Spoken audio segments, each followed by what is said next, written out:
Welcome to episode 12 of the Trying Something New podcast. We are so excited to be here because today is going to be an interesting one. It's going to be funny now, but wasn't so funny then. It's going to be, RV life is full of adventure and fun moments, but let's be real. There is also those moments where you say, oh my God, are we going to survive this? And how the heck did we get here? So, Jimmy, what are we talking about today? All right, today we're talking about the top 5 scariest moments that we've had on the road in the past decade of us RVing. I'm sure there's probably about 100 different scary stories that we've had. But these stand out. These are the ones that are logged away in the memory banks, and we're talking about them today. Ooh. So let's get into it, shall we? Just go straight for it. Well, it's been 10 years of full-time RV life, and so we have been through it. We've had the crazy highs and a few crazy lows that we're going to get into today. And Jimmy, should we just talk about the one that is probably the most scariest? Yeah, should we start or should we leave that one for last? Let's do that one now, and then the last one is going to be where you almost broke your ribs. Oh, yes. In the Class A. Okay. So we'll get around to that one. So make sure you stick around to the broken rib story in the Class A, because that's pretty fun. It still hurts when I think about it. Oh. That was a pretty nasty one. All right, number 1 on the scariest stories ever. Oh, number 1. This is all Jimmy's fault. We started off with a 1999 Class A 35-foot Winnebago. And behind that, we had a tow dolly. And on the tow dolly, we had a minivan, right? With the wheels up, because that's the only way you could tow those.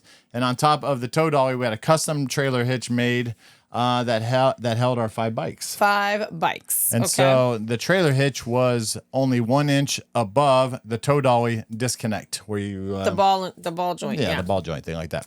So I don't know how we got off the freeway, but we were off the freeway. I think we might have got gas or something. So we got off the freeway, and Jimmy's a little GPS challenged. Let's be real. He is GPS challenged. I have no problem. I never miss a turn when following the GPS, but Jimmy can do that quite often. I turned off the notifications because it interrupts my podcast. Not back then. This was 10 years ago. Okay. So Jimmy was supposed to follow GPS to get back on the highway to put us back on our way. Somehow he missed a turn. He's like, hey, help me out here. I missed a turn. And it just so happens, what state were we in? No idea. Okay. It was like Kansas or something. It was idea, USA. Little town, USA.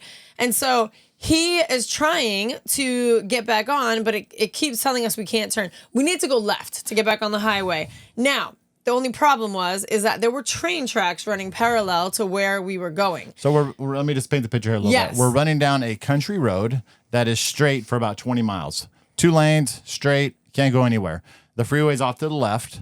Now, to get to back on the freeway, we have to cross over train tracks that are running parallel to where we're running. As I zoom out on the GPS, I see that the train tracks are literally forever. The entire way. And he keeps wanting to turn left, and there's a sign, if you have a hitch, what is it? If you're towing. Do not turn. And we didn't exactly know why. It just kept saying that.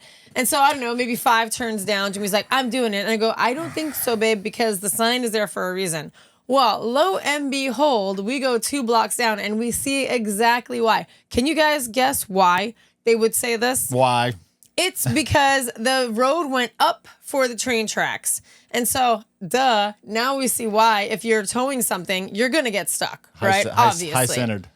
So what does Jimmy do? Jimmy says, let's go for it. Let's go for it. We've committed. We can't back up. Mind you, paint the picture. 35-foot Class A with a tow dolly, a minivan behind, and on top of that minivan, we have 5 bikes. You know, the little latch thingy to tie each bike on? Yeah, that was what we had going on. So I'm like, all right, I'm going to go for it. Sandy's like, don't do it. I'm like, we're committed. We're going. There's a sign that says, do not do it. You get high-centered. So I go for it. I'm only doing like 5 miles an hour. And then all of a sudden, we're about 3/4 of the way past. He's going up, up, up. And then what do we hear? It's the hitch thingy on the back of the RV grinding into the road because we have now gone up too far and the tail end is down. And so in my mind, I'm like, should I gun it and go for it? If I do, I'll get us really stuck. I could probably get out of this. I don't even think if you gunned it, it would do anything. It might. You never know. I was thinking about it. I don't. Because, no. And so now we're high-centered. We're in a predicament here. We're high-centered on railroad tracks. And as we look down to the left, which is where the train would be coming from, it's a blind corner about, I would say, not even a 1/4 mile, like less than that. It literally, normally, like picture in a movie, you can see the train tracks go straight for miles and miles, and you can see that little headlight in the distance both ways, so you know that train's coming. Well, for us, there was a turn, like literally right there. Probably a football field away. So, I don't even think it was that far.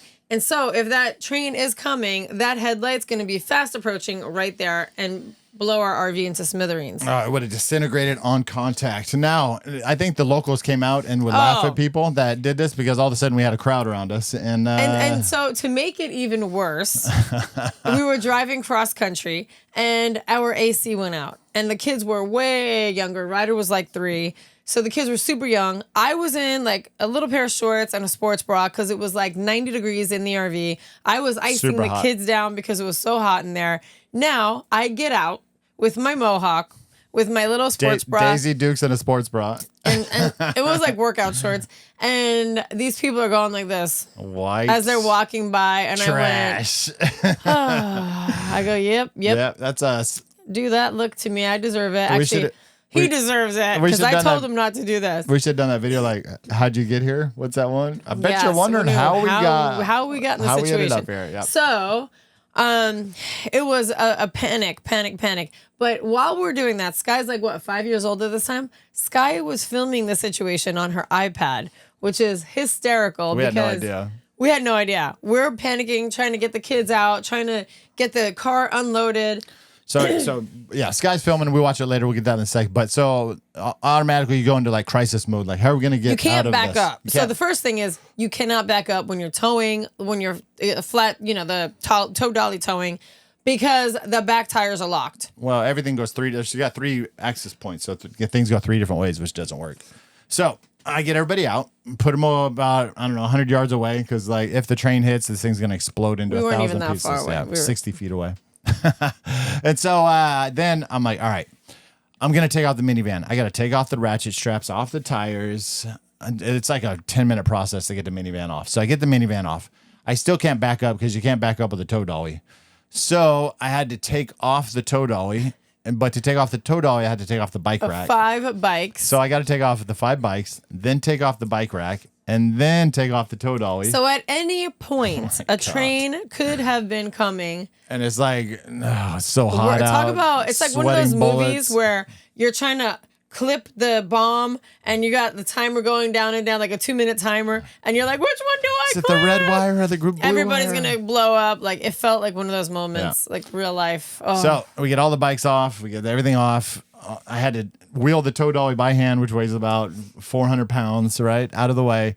And then I was free and clear to back up. And luckily, the RV came off the train tracks and backed up. I think that, to me, just knowing the RV was off the train tracks was like, okay, I can relax now. So then we, turned it around, made a U-turn. And we had to reassemble. Yeah. So now we got to put on the tow dolly, put on the bike rack, strap down the 5 bikes. All in like 100-degree heat. Put back on the minivan on the tow dolly. While being massively judged by the locals in the area. Oh, my goodness. And then we drove away with our tails between our legs. But at this point, we got back out to the road that we were on, and we didn't have to continue down the way we're going. We could just turn now. We could just go back around. And get to the highway. That's what we did. And yep, we're still talking about that one. It was terrifying. 8 years later. I'm still feeling anxiety inside as we're talking about it. Yeah. So Sky showed me a video, and I remember back then, I go, this kid... I don't even think we were really documenting our adventures back then. A little bit, not just really. Just a tiny bit. No. And she showed me the video, and Ryder goes like this. Sky goes, "What's going on, Ryder?" He's 3. They're in the bed they're in the bed inside the RV. They were in the bed. They were looking out the back window before we realized how bad this was, and we all had to get out. She goes, "Ryder, what's going on?" And Ryder goes, "The train come, and we all gonna die." Like in his little voice, the train's gonna come and we're all gonna die. I'm like, oh my God. Looking back on it now, hysterical. At the moment, back, we all made terrifying. it, but it was. So we're gonna call that one the train experience. So pay attention to those signs. They're there for a reason. Yeah, don't Trust push it. Don't try it. Now I know, and I won't do it again. I might do it one more time, but I probably won't do it again. Not with us in the car, you won't. All right, scary story number 2. We are cruising from the West Coast to the East Coast. We used to have a film company. We're going to New York to film a wedding, leaving from Vegas. So we said, let's take the scenic route. We went up through Colorado. As you're coming down out of Colorado, you go into Kansas, I think. Sounds right. geographic. I'm not sure. So we'd been driving for like 10 hours at this point, and we said, let's just pull over and stay the night somewhere. And so there was like a trucker pull out / side of the road / cornfield, crazy spot, right? So we're we like, thought, easy. We're off the highway. We'll just spend the night here. It was like a side road. Kind of in the middle of nowhere. Yeah. And that night, it was a beautiful like thunderstorm out over the plains of Kansas with the corn swaying in the foreground, the skies lighting up in the background. It was epic, right? And so we're sitting out watching the thunderstorm, and I went around the other side to check on everything. Well, didn't we see them before? Oh, I think we've seen them before. As soon as we got out, they were like right there at the doorstep. Yeah, it was dusk. And so what was right at the doorstep? It was a lot of bones. Bones? There were jaw bones with teeth in them. There were ribs, vertebrae. Were they human bones? I don't know. The jaw bones were not human. Yeah, they're pretty big. They were. I think I don't know what it was. A slaughterhouse might have been nearby, and like they dumped all the bones there right there. There was a good amount of bones out there. The kids were like, "Oh my god!" The kids kind of thought it was cool, thought a little bit creepy. We thought it was kind of cool, but then I'm like, we're looking on the map, and there's nowhere to go for the next like 200 miles. And it was already getting. It was going to be dark really soon, so we're like, let's just go for it. Oh, whatever. You know, this is just Mother Nature, right? Like animals eat each other and they decompose, and you got some bones. I think that's what it was. Then I went out later on to like see the thunderstorm to get a chair out of the car or something, and then I saw like a massive pile of bones behind the RV. And I was like, come back inside. I'm like, Sandy, there's like a lot of bones out here. I don't know. Well, then this is the funny part. We're already, our senses are definitely heightened at this point because we're like, well, we're screwed. We're staying here for the night. Then the sky, like it was like the downpour came, lightning everywhere. And mind you, there was nothing that we could see that was around. But then, so we couldn't sleep that night. And then we noticed in the distance, there looked like there was one house on a hill on the other side of the highway with a light on. Like a mile away. And we're like, where did that house come from? Like, we didn't see that earlier. We thought we were here alone. So then all night, we just kept thinking we were going to hear like a bang on the door, coming to get us, to take our bone. I don't know. Yeah. It was, we could not sleep a wink.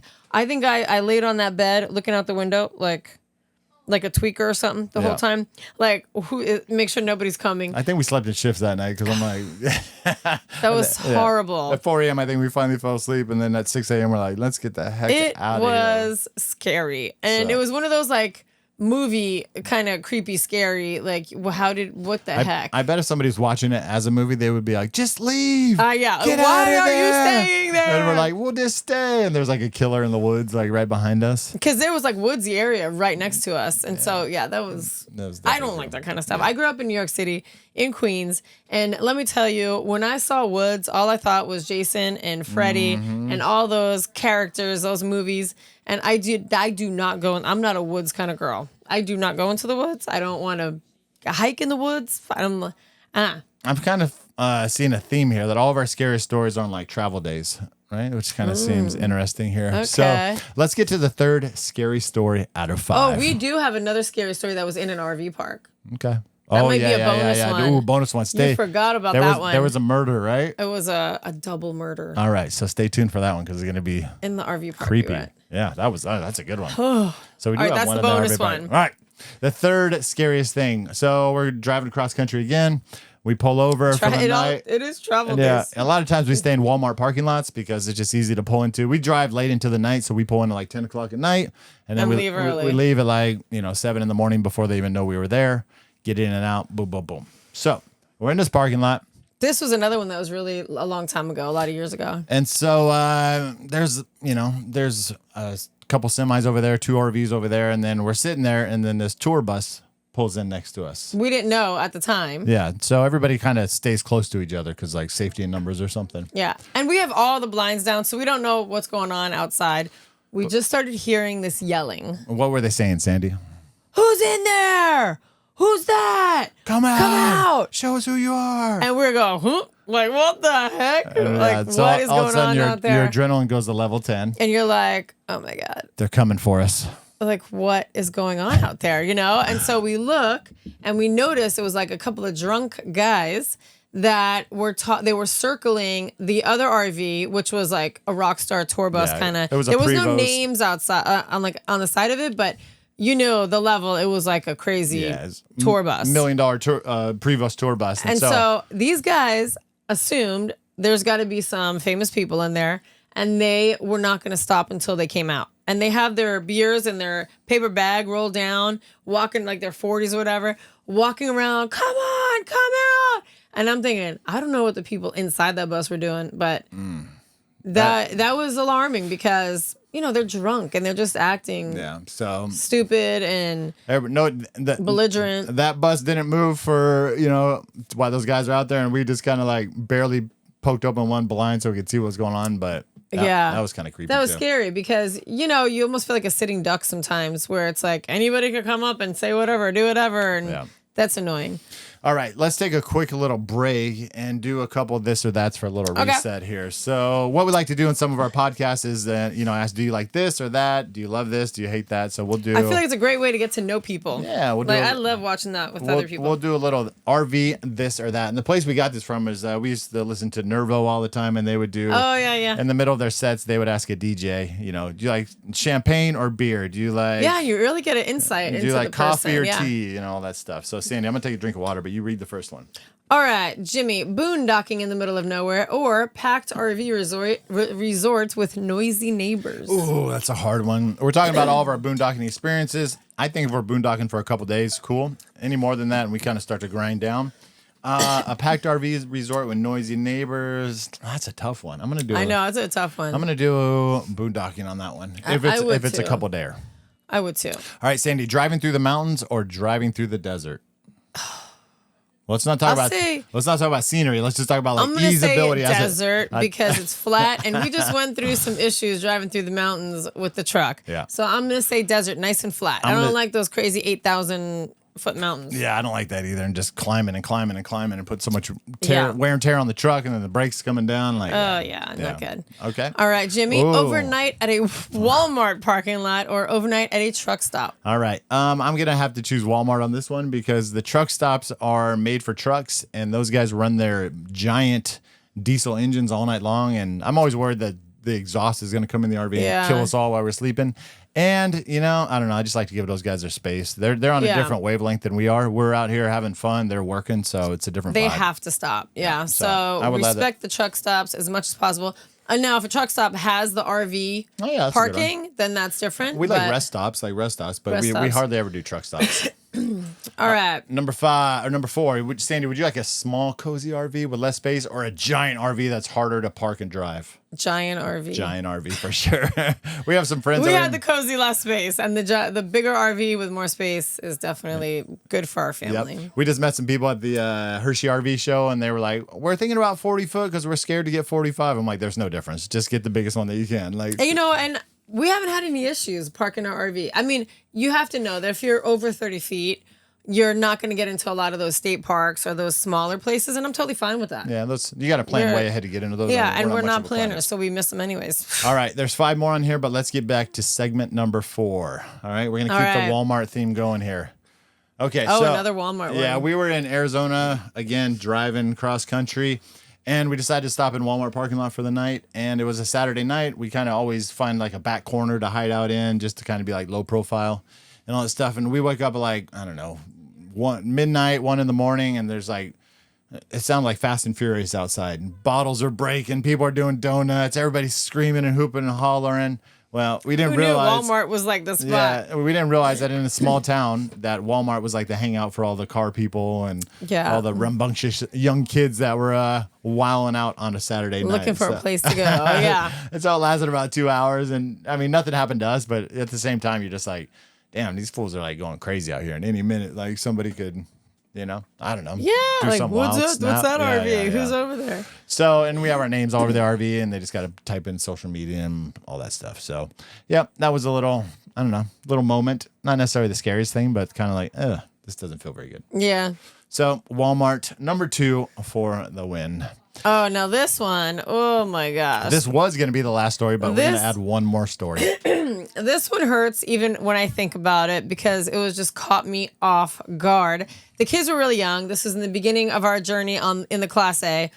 And you're walking around. You're in the motorhome as you're driving, right? So the kids want their drink. They want this. I'm walking around, and sometimes the roads are bumpy, and you're in construction zones and whatnot. And so I remember exactly. I think it was Ryder was on the couch, and he wanted his sippy cup, and the sippy cup was in the console in the front.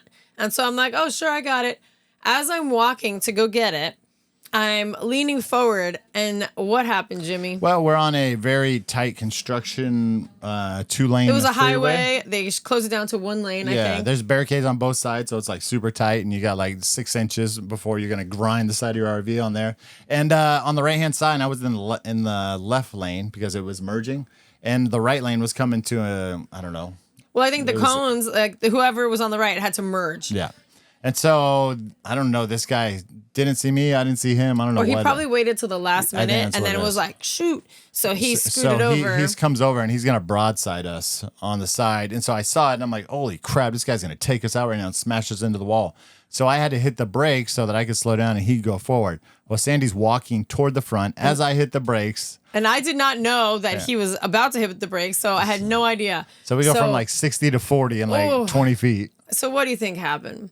We had a big wooden console in the front, which was where I was heading. And when he did that, I was pretty close to it.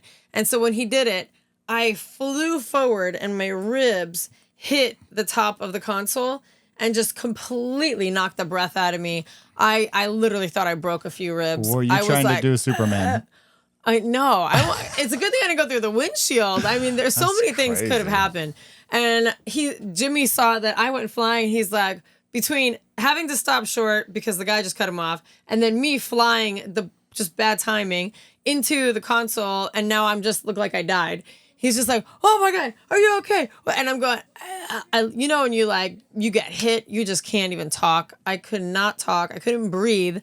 I literally thought my ribs were broken. I couldn't breathe. It was that hard. And so I crawled back to the couch, and the kids are like, mommy. And I was like, I have to assess the damage here. Like in my head, I'm like, I have to see what just happened to me because I was in so much pain. And so luckily, nothing bad happened. It was like bruised, but nothing horrible, no broken bones. But man, that's something with like the Class A's or, the drivables is you have to be aware because you're walking and moving around, and at any point you can go flying. And I had the reawakening is weird. It's almost of that. like when you're in an airplane and you're like, we're doing 600 miles an hour right now. And I'm like walking around going to the bathroom. The same thing's like when you're in one of those RVs, you're like, we're doing 60 miles an hour now. It's crazy. I'm just like walking around. I just saw on the news that a plane, they had some crazy, crazy turbulence and like, I don't know, 20 people got injured. Flight attendants had to go to the hospital. They were in the middle of doing the beverage service and they hit some crazy turbulence instantly. And everybody went flying. So it was like, it said, until the seatbelt sign comes off, just leave it on. Leave your seatbelt on. Yeah, there's no reason. Because I think they obviously were caught off guard with that turbulence. And I was like, ugh. All right, so we got one last crazy fun story. Not fun. It's kind of tragic, actually. I don't know why I just said that. Which one was it again? I totally forgot. Cut that out. Where the unaliving happened. All right, but before yes. Before we get to that, let's finish our this or that's. We'll do another disrupt in here, make you wait for it. Okay. All right, Sandy, cooking inside the RV or grilling outside in the elements? I think cooking. I'm vegetarian, Yeah, you so don't do any I would say inside. for you would probably say outside, right? Yeah, I like grilling steaks every night and stuff like that. So I'm going to say outside for sure. All right, a week of nonstop rain or a week of 100-degree blazing hot heat? 100-degree blazing heat. I don't care. I don't want the rain. We just spent July and August, and it was 115 a couple days.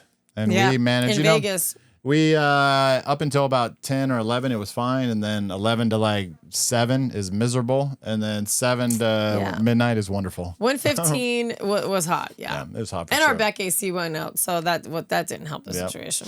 All right, Sandy, next one. Dealing with laundry on the road or dealing with dishes every day? What would you rather deal with? Laundry every day or dishes every day? The laundry could wait. The laundry could wait, but we use paper plates, so I'd rather do. Yeah. All right, this or that, getting stuck in traffic or breaking down on the side of the road. Stuck in traffic. I do not want to break down. Yes. If you're breaking down, that means there's something wrong. And I would rather nothing be wrong. I'll just do my traffic. All right. Oh, this is a good one. This is a really good RV one. neighbors who are too friendly or RV neighbors who never say hi. That's a good one. I'm going to have to say I would rather have RV neighbors who never say hi than RV neighbors that are too friendly. We've actually had some RV neighbors that were too friendly, and I was like, I don't know what's going on here. Yeah, that's a little too much after a while. I'm like, I love being friendly and I love, connecting, but sometimes if it's too much, then I'm like, all right, what's going on? All right, this is a good one for you. I know how much you hate the cold. Freezing nights boondocking with no hookups. All right, so you're freezing inside, blankies, sweatshirts, all that stuff, or sweltering hot with no AC, which we've done both of them. So that's a tough one. Oof. Sweltering hot nights with no AC. Or freezing cold boondocking. I think I might say the freezing cold boondocking if it's for a night, because we've done the sweltering hot and you just cannot get comfortable when you're that miserable. hot. Especially for the kids. Like, we could power through something, but I think for the kids, they're just miserable. If it's cold and you're boondocking, just a couple pile on sweatshirts, the blankets. Now go like, remember how cold it used to get in the Class A? Oh yeah. We had to put blankets on the steps because there was like any entry point for a little bit of air. It was like, cover it. The batteries were underneath the steps, so it was like a direct portal to the outside. It was a poor construction on that setup. And so and when it was like 30 at night, 20 sometimes, you could feel the breeze coming in, and I'm like, we need to block that. Yeah, so we would put a blanket over the steps. It worked too. Yeah. That's pretty funny. So yeah, I definitely rather have the cold nights. It did help a lot. Yeah, definitely have the cold nights. Although I do not like cold, but compared to no AC on a hot sweltering night, yeah. All right, the bonus story number 6. I don't even know if you're allowed to say this stuff on YouTube anymore or podcast. Well, the murder we'll just keep it on the RV park light. Okay. So I mean, and however way you can for this kind of a thing. So we got to Florida. We went to stay by Jimmy's mom's house in Bradenton area. And so we found an RV park. We won't say which one. We found an RV park. It was one of those ones that was older. And so this was the Austin Powers one you were talking about in the other podcast. Yeah. It was just made for smaller RVs all around the board. The turns, everything, the spots. And so they told us to go into one spot. And so we drive around, we get to the area, and I'm like, I don't think we're going to be able to get in here. But, Jimmy's always let's give it that good old-fashioned try. I got to give it a try. So I got the back end in, but then somebody had a boat right in front of us. There was a boat trailer, so and I go, there's no way we're going to hit it. 15 minutes of me moving an inch back, inch forward, inch back, inch forward. And I'm like, I can't get in here. So finally I go, I'm just going to tell them we can't fit here. So then they gave us a different spot. We make it into the other spot. We're like, all right. It was actually... There's two different sides of the street of this RV park. So we went to the other side. And so we were good. We went there. But then as we're unpacking, people are like, lock up your e-bikes because things get stolen. Or lock up your propane tanks inside your RV. Where the heck are we? Yeah. Like, what the heck? I mean, the RV park didn't seem bad and people seem very nice. It's a reputable name RV park too. Yeah. And so we just go about our day, whatever. The next morning, I had to do laundry, which was on the other side of the RV park, which is where we were supposed to be parked. Well, guess what I see?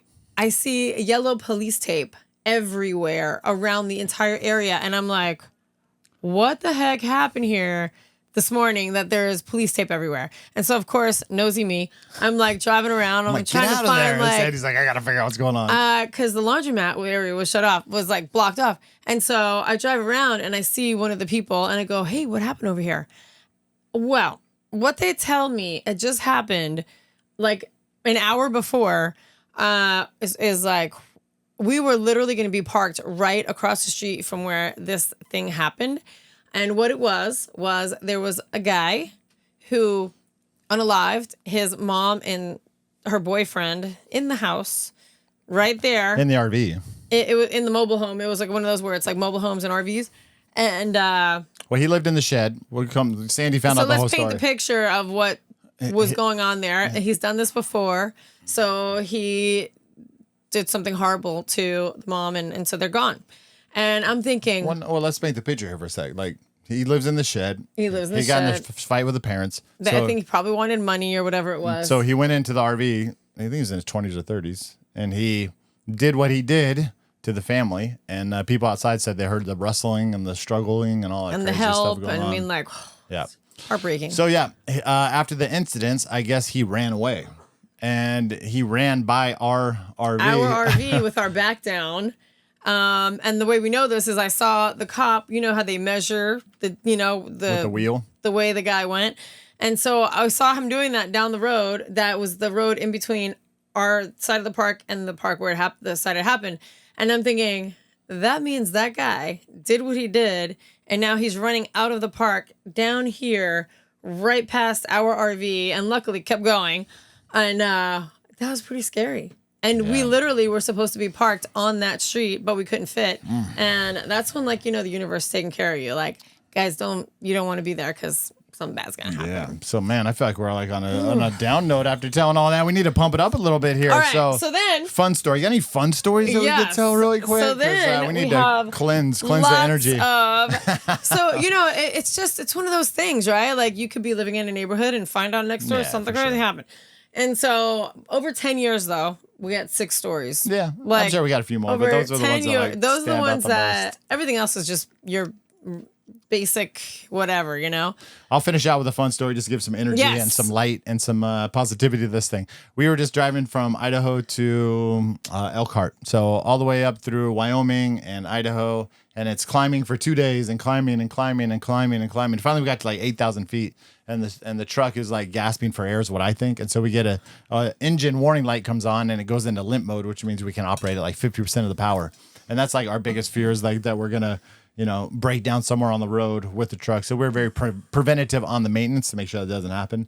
But going into limp mode like 2 months ago, it was kind of like, that this was sucks. not a good feeling. Yeah. So, but then we just kept driving and pulled over and put in ChatGPT, and it's like one of something's clogged. The exhaust system. DPF. Yeah. Filter or something. And so we found a mechanic in the area, unhooked that night. As soon as we unhooked and drove to the mechanic, it reset itself, and then the sensor light was off. And so next day we hook up and we drive again, then it happens again. So we find another mechanic, go to him. This is on a lighter note, this story? Yeah, but just something to like bring some energy back. And then so the second time, the sensor light goes off again, and so we're like, screw it. And so we just went for it. And as we're coming down out of the mountains, I think the truck couldn't breathe, and so it started to get air back in its lungs. So her lungs were able to grow again. Yeah, and then after that, we've never had a problem since. We haven't had a problem since, so...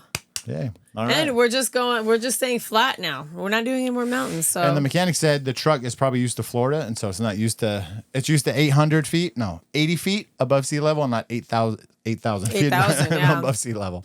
So yeah, that was on a lighter note. So that's our most craziest stories that that's happened to us. Obviously, if you see over 10 years, not very many. Which, it's some good stuff. Thank goodness. Never had a blowout. Never had an engine failure. Had a couple generators go out, ACs go out, heaters go out, windshield wipers go out. Man, that would be. It's all your normal stuff. All right, here's a good story. Here's a good story. We'll finish on this one. This is a breath of fresh air. Okay, we're leaving Las Vegas. We're headed to Florida in the Class A.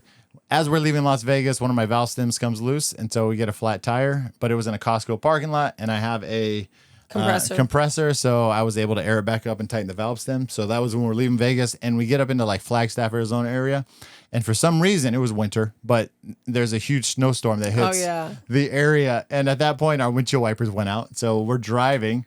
Sandy was behind me driving the minivan. At this point, I was driving the minivan behind the RV. And so I'm driving the RV, and then I put on the defrosters, and the heater motor goes out. And so the snow was like heavy and sticking to the front windshield. And the defroster is not working to melt the snow off the front window. So I had like a little 6-inch hole on the lower left-hand side that I'm like driving, looking through this little hole. And Sandy's like, what the heck are you doing? Well, I knew man? behind. So I had the windshield wipers going crazy. And I go, man, I hope he's okay up there. And then I call. I say, you guys all right? You guys want to pull over? And the kids are like, let's tell mommy. And I'm like, tell mommy what? And they're like, we can't see. And there was like a wall of snow on that huge windshield. And I'm thinking, are you crazy? I could see. Are you crazy? And then, hold on, this gets even better. So, tire, windshield wipers, heater, defroster, all this stuff. We pull over, and we're getting something out of the refrigerator. And Sandy opens the refrigerator door, and it fell off the hinges. The door and hit me smack in the head. It hit her in the head. Corner. And, like, all the pickle jars break on the floor, and like mustard goes everywhere. We're just like This is insane. I forgot about that. Forgot We about actually that documented the whole thing, so we have a video of that one too, which is pretty funny. That hurts so bad. The corner of the refrigerator door landed on my head. Yeah, that was not good. That was fun. I got one more. We're driving, let's say somewhere in the Midwest. We're pulling out of a gas station, and there was like a 4-foot pothole in the ground. Oh my God. And I thought I was like avoiding it. And so my back tire, this is in the Class A, the back tire hits it. We dipped down about 8 inches because we went into the hole. And as we came back out, it like slingshotted us back out of the hole. And all the glass Pyrex bowls in the cabinets go, poof, hit the cabinet doors open and just shatter into 1,973,000 pieces. No, I was driving behind again. Mind you, this is all Jimmy's actions, right? I was driving behind again. I was actually on a Zoom call, and I remember he just stopped it was a gas station parking lot, and I go, why is he not going anywhere? And when he says that's he hit the pothole, I go, all right, now I'm gonna paint this picture for you. This is a huge empty parking lot with one pothole in it, right? And so I'm looking around. He goes, I hit the pothole, and I'm looking around. I go, you have all the room in the world. Why would you hit the pothole? I thought I could straddle and just like barely miss it with the back tire. And so I'm like, you're such a dumb, because that doesn't make sense to me. Like, you stay far away from that pothole. It was a big one too. Like, you can step in it, and it was like down kind of far. And we had the kids in the RV, and everybody's like, and we just got the puppy covered in glass and stuff. And I'm like, guys, don't move. They're like, what do we do? I'm like, I don't even know where to start at this point. And I'm like, Sandy, you got to come help me. She's on a business call, and she's like, okay. Well, it was funny because I saw.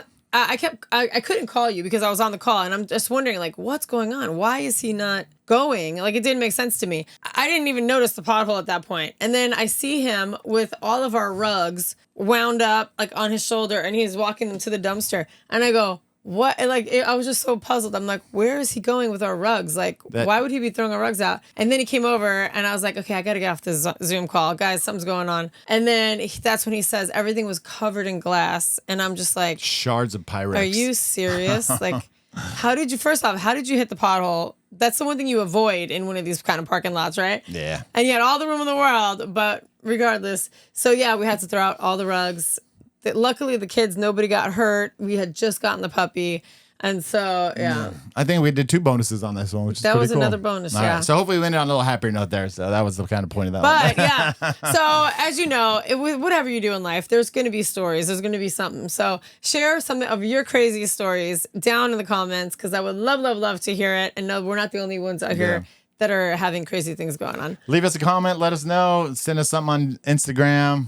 All the things that you do with the podcast, share it, like it, spread the good word. We really enjoy making these, have a lot of fun telling stories. We've been doing this for a decade, which sounds crazy to say. So, yeah. And let us know what else you would like to hear, because we really want to create a conversation with you out there. And, let us know. If you got questions, you want us to talk more about RV life or just life or whatever, or travels, we'd love to share it with you. All right. So whatever you guys do, get out there and try something new.